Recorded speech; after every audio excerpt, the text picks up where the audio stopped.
یہ کتاب میں مدینہ طیبہ سے لایا ہوں، اس میں لکھا ہوا موجود ہے نحن نؤمن و نصدق بأنہ صلی اللہ علیہ وسلم حی یرزق فی قبرہ، نبی پاک اپنی قبر مبارک میں زندہ ہیں، آپ کو رزق پہنچایا جاتا ہے۔ وَإِنَّ جَسَدَهُ الشَّرِيفُ لَا تَأْكُلُ الْأَرْضُ، نبی کے جسم تر کو مٹی نہیں کھا سکتی، نبی پاک اپنی قبر میں زندہ ہیں۔ وَالْإِجْمَاعُ عَلَىٰ هَٰذَا، ساری کائنات کے مسلمان اس عقیدے پر متفق ہیں۔ السلام علیکم۔ یہ سفید ریش مولوی صاحب، ان کا نام غالباً عبدالستار تونسوی ہے، جو کہ کہہ رہے ہیں کہ میں مدینہ سے یہ کتاب لایا ہوں اور اس میں لکھا ہے کہ نبی علیہ السلام اپنی قبر میں زندہ ہیں اور انہیں رزق بھی پہنچایا جاتا ہے، اور اس پر پوری امت کا اجماع ہے۔ یہ عبدالستار تونسوی صاحب اپنا موقف پیش کر رہے تھے، لیکن اس کے برعکس موقف ہے حضرت علامہ احمد سعید خان ملتانی رحمہ اللہ تعالی علیہ کا۔ سب سے پہلے ان کا موقف سنتے ہیں، اس کے بعد میں کچھ بات کرتا ہوں۔ موئے نو جیدا تھے، کانے نو سجاکھا تھے، رات نو دیا تھے، پیغمبر پاک دوتے وفات آ چکی ہے۔ تو سا لات بھی چھوڑ ودنا اے انشاءاللہ انہاں نو میں گلے سا سپریم کورٹ عدالت لیکسس کھڑکے دی اولاد نو کیویں جا کے عدالت پیش کردا ہے جو محمد پاک زندہ ہے۔ قائد ملت اسلامیہ علامہ احمد سعید خان نعرہ تکبیر۔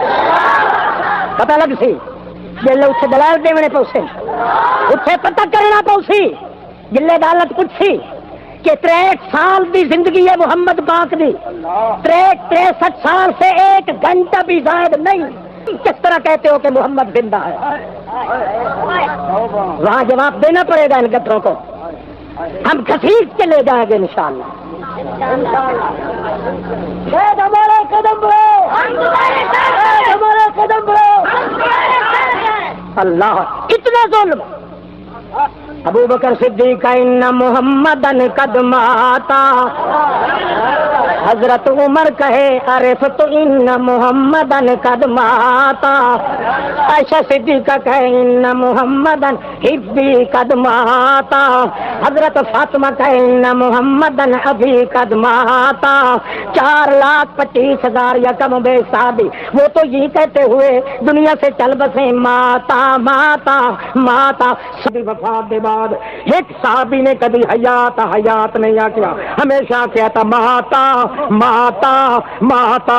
خرج من الدنیا، محمد کریم سالم دنیا سے کوچ کر گئے۔ کسی نے کہا فارق الدنیا، ساری دنیا سے جدا ہو گئے محمد پاک۔ ضرور پتہ چلے گا انشاءاللہ، دعا کرو۔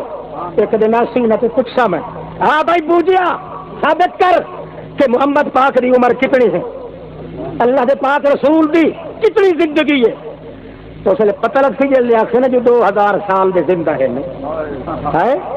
ساری امت دا اجماع جس پہ پتہ لگ سی، اس لیے آخسی اتا منے میں اتو نہ کوئی منکر بھی نہیں، کہ اتنے تک کافر بھی جتنے پہ مرن دے بعد وہ بھی اپنے درجے سے زندہ ہے، مومن بھی زندہ ہے، شہید بھی زندہ ہے، مومن بھی زندہ ہے، صدیق بھی زندہ ہے، فاروق بھی زندہ ہے، انبیاء بھی زندہ، محمد سب تو اعلیٰ زندہ، اس سے جھگڑا ہی کوئی نہیں، تیرا ٹکر تو بنتا جی اتنے قبر چ زندہ وہ زندگی بن جڑی اما فاطمہ دی من جنت الفردوس مأوا، اسے تو کہیں اختلاف ہے۔ اٹھ بچڑا پتہ لگ سی، پھر آ کے یہاں پگڑی اچھلتی ہے اسے میخانہ کہتے ہیں، چھٹے جاتے کھلو کے ڈیڈ کٹنا تے بھوکنا تے بکواس کرنا ہے سوکھا ہے، مگر عدالت عالیت کھڑے ہو کے جیڑی زبان نال تو آکھنا ہے کہ محمد پاک اس وقت بھی دنیا چ زندہ ہے، مدینہ علی زندہ ہے، حیات النبی ہے، سوال تیرے اوتے ہونا ہے، اگر زندہ ہے تو مسجد نبوی نماز کیوں نہیں پڑھتے، اگر زندہ تو قرآن پاک بیان کیوں نہیں کرتے، اگر زندہ محمد پاک حضرت فاطمہ نو ہاتھ کٹ کے کیوں نہیں سر دیتے ہاتھ پھیریا، اگر زندہ محمد پاک تو قرآن کی تلاوت کیوں نہیں کرتے، اگر زندہ محمد پاک جنگ سے جہاد کیوں نہیں کرتے، اگر زندہ محمد پاک ٹی وی کیوں لگے کھڑے مدینے وچ، اگر محمد پاک زندہ ہے چوریاں چوپیاں ہوندیاں یہ سارے کیس تیرے اوتے آونے نہ بابنا، خدا تیرے اوتے لعنت اس نے کرے سی، تینوں پتہ لگ سی کہ شہید سچا ہے، مرکزی والے سچا دن، موحد سچا دن، میں جھوٹ ہی بولتا رہا سارے۔ نعرہ تکبیر، نعرہ انقلاب علامہ احمد سعید خان، نقل بنائی ہوئی